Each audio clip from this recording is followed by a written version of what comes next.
Hello and welcome back to the channel. LC here, your guru to all things Californication, and today we'll be ranking every season of one of our favorite shows of all time, Californication. This show, like any other, has its highs and lows, its triumphs and failures, so for the sake of parity, we'll be ranking all the seasons using a pretty simple scoring method, which will be the following: the overall arc, character development, and the supporting character. We'll also discuss which seasons are our go-to for comfort rewatching, and discussing some of the highlights for each season, yes, even the ones that are generally despised by the fan base. Okay, so to kick us off, we have Season 5, the Hank Hood arc, coming in at number 7 on our list, also known as Dead Last. Now, Season 5 is the very definition of a Frankenstein of ideas massed together with overall narratives that seem like they were written just for the sake of trying something new. And don't get me wrong, there's nothing wrong with that. As I stated previously, I believe this to be one of the true strengths of the series as a whole, and the singular element that prevented it from becoming stale or too repetitive. However, unlike previous and subsequent seasons, this one has no true stakes on the line until literally the last few minutes of the final episode, and this entire arc was tied to a supporting character we only see in a handful of episodes throughout the season. They went into the exact opposite direction from previous seasons, giving Hank both a primary and supporting lead character that he has absolutely zero synergy with. And while Callie is framed as the new girl that Hank has to attempt to swoon this season, there is literally nothing there on the chemistry scale. With the Samurai Apocalypse friendship, Hank is relegated to nothing more than a lackey, and there is no genuine connection between either actor, and this season is all the worse for it. A white man hangs out with the rapper. That's pretty much the extent of this entire season. Hank had never been in the rap world. Neither had David. It really made me feel like there was a brand new writing team that had to take over. The tone and feel for this season is all over the place, and we get some of the worst subplots in the series with the drama with Becca and her boyfriend. This is certainly a low point for the series, with Tyler showing up essentially as a burner guest character for the season, and never again, it serves to marginalize the stakes overall. The only saving grace in this entire season is the Hank and Batesy dynamic towards the latter half, which has some of the most entertaining scenarios in the entire series. They literally should have just made this a focus of the entire season. This is one of the only seasons I don't go back and watch even on a casual basis. It's just a slog to get through, with too many plots running wild. There's only really a satisfying conclusion to really one or two of them. But hey, at least we got this scene out of it. Too, man. Loving that mangina. Thank you. It is fucking liberating. Hey, you want to come down and put some clothes on before the law gets here? No nonsense. I'm tucked. You know, I was just telling Karen, I used to fuck guys like Tyler back in prison. Moving on to number 6, we have Season 7, the Unexpected Child arc. I'm gonna preface this by saying that if you would have caught me a month ago, this season would have came in dead last. When I first binge watched this entire series for the first time, coming off the high of Season 6, I absolutely hated everything about Season 7. I hated dumbass Levon. I hated that Charlie was still a teenage boy stuck in a man's body. I hated the Goldie subplot. I hated... Oh wait, hold on, I really like that. So suffice it to say, I wasn't in love with the conclusion to one of my favorite TV shows of all time. But then something happened. I rewatched the entire series again in preparation of getting this channel started again. Thanks for all the subs, by the way, guys, I appreciate it. And then something unexpected happened during my rewatch. I was having a bit of fun and more than a few laughs. I could actually appreciate knowing how the journey would end, and I was able to cast aside any preconceived notions about what I wanted and just sit back and enjoy the ride. While I still have Levon on the lower side of the spectrum for worst Californication characters of all time, I grew to appreciate his desperation to attempt to connect with Hank and find the father figure that he never had, even if he goes about it in the most insane manner of all time. For the role that he was given, Oliver Cooper does a decent job, even if he does seem to be a bit of a Jonah Hill stunt clone from his early days. I think one of the core issues that I have with this season are the supporting characters. They are all pretty fucking bad. Every single person in that writing room is their own special type of hell, and nothing beyond superficial caricatures that only get worse as time marches on. The only supporting character putting on a decent performance is Michael Imperioli as Wrath. Again, this was a performance that I hated the first time I watched it, but I really grew to dig his approach as a boss in a wheelhouse full of loonies where each day is wilder than the last. Outside of that, Hank and Karen's arc is the worst it's ever been, and watching Hank still pine after Karen after the better part of a decade just came across as straight up sad, and it really reinforces that either Julia or Faith would have been a much more satisfying conclusion to his overall romantic arc. Then to top it all off, we have a shoehorn plot involving Becca's sudden wedding, which we don't even get to see on screen, just a straight up anticlimactic conclusion to the entire series. We'll discuss it a bit more in an upcoming video in the defense of Season 7, where we break down and discuss what worked and what didn't work for us, but for now, number 6 is all I got for you. And on to number 5, we have Season 4, Hank's Trial arc.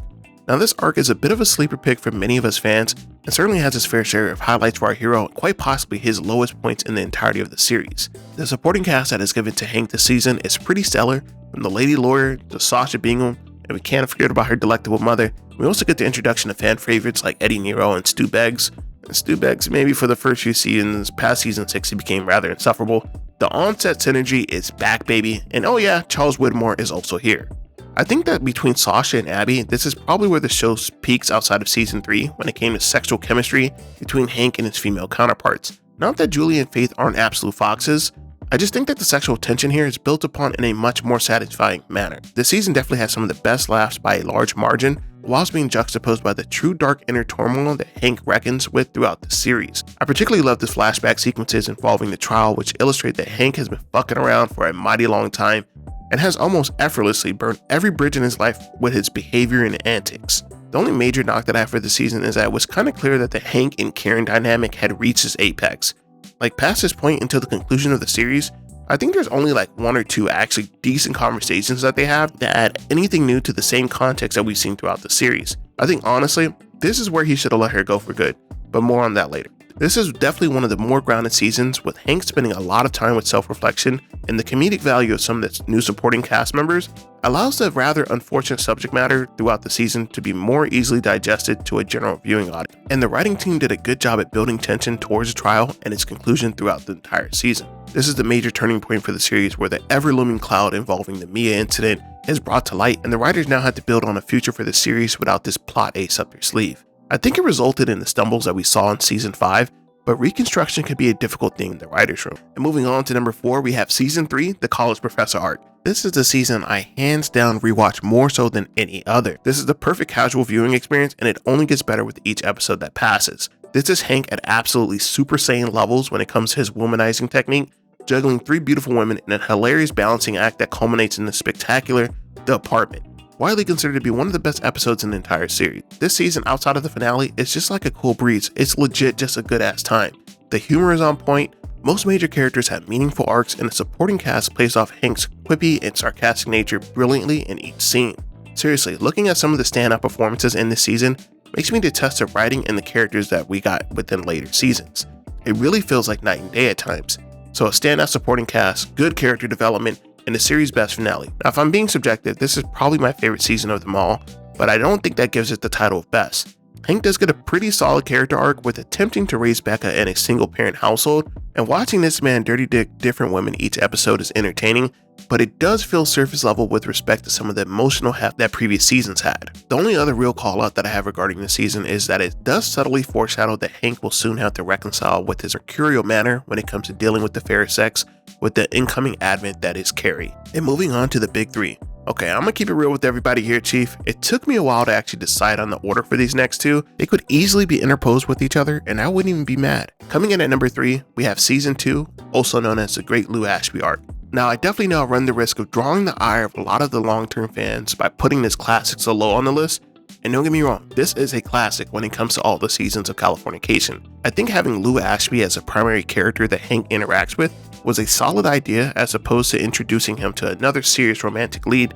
This allows Hank to do Hank things and kind of run wild. Needless to say, the chemistry between Hank and Lou is easily one of the best in the series, only rivaled by Hank and Batesy in my very humble and esteemed opinion. The fact that David and Callum, wait, that felt weird just to say, are friends in real life really made the translation to their on-set friendship quite believable. I also think that this is one of the better seasons when it comes to the great Hank and Karen love affair. With Hank popping a surprise proposal at the beginning of the season, we the audience have not yet become jaded regarding this romance, and we're still kind of rooting for these 2 to work out their shit and end up together. This season also had an exceptional emotional core, with Hank's reflection on his past mistakes involving Karen and Becca, and trying in vain to protect Mia from the trappings of the adult world. This season I think definitely has the best humor throughout. Banter between Hank and Lou is S tier throughout, and it feels organic. It feels like a cameraman just happened to stumble upon these 2 guys living their life. This is also the season I think that the chemistry between Hank and Runks is at one of its highest points of all time. While I'm pretty indifferent towards this relationship through the majority of the series, this is where they're at their absolute best in my opinion. The only thing keeping this from being absolute S tier and being higher on this list is that it's a bit of a downer in the rewatch department. Knowing the fate that's going to befall Lou Ashby simultaneously makes me appreciate the time he had in the series, but it sucks to see him die before reconciling with the love of his life. Sad vibes all around. And moving on to the big 2, we have season 6, the ROCKSTAR arc. Now, coming off of season 5, season 6 had a lot to do to attempt to bring Californication back to its former glory, and guess what, boys, they did it. For being as late in the series as it was, season 6 actually brings a lot of firsts to the foray, and has some compelling story arcs for both minor and major characters alike. Okay, let's start off with Hank and Faith. I think that one of the primary reasons that this is a lot of people's favorite romance line in Californication is that it's grounded. It feels real. It feels like this could actually happen somewhere in the world, and more importantly, it feels like a genuine character growth moment for Hank to stop sleeping around with every woman walking the planet. At this point in the show, Hank is pushing, if not already 50 years old, and the reality of his narcissistic and self-destructive ways have finally hit home. Starting the season off with the aftershocks of the Carrie incident, which leads Hank to the lowest point in the season, is actually a very intriguing start to the season, as we want to see if our hero can finally get his shit together. And well, he kinda does for the most part. He realizes to a certain extent the adverse effects of his endless philandering, and I think it finally clicks to him what kind of damage he might have been doing to his partners, either indirect or otherwise. Outside of that, we do have a pretty entertaining premise with the aging rock star Atticus Fetch being set up as Hank's foil this season. Atticus is probably one of the only Hank co-stars that's absolutely as unhinged as he is, and I feel that both play off each other well enough, and it doesn't make the season a slog to get through. Hank and Karen also have one of the series' best conversations. I see someone look at you the way that I used to look at you. I fucking hate that. And this is one of the final times that they have any interaction that is meaningful throughout the majority of the series.